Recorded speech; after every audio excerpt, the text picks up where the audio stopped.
Narode Crne Gore, desila se sloboda. Ko čeka, taj i dočeka. Nakon 31 godine jedne apsolutne vlasti moralo se desiti i ovo.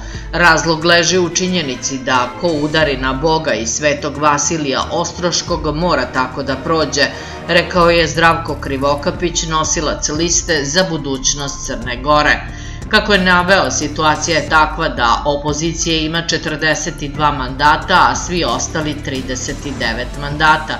Prvi cilj je da pružimo ruku pomirenja koja treba da bude osnov našeg suživota. Nudimo ono što je prirodno, da sve nacionalne stranke priđu pobedniku jer ne možemo graditi Crnu Goru drugačije.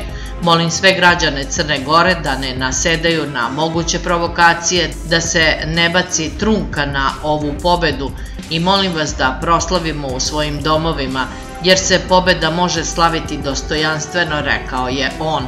Sutra počinje novi dan u slobodnoj Crnoj Gori, poručio je Krivokapić.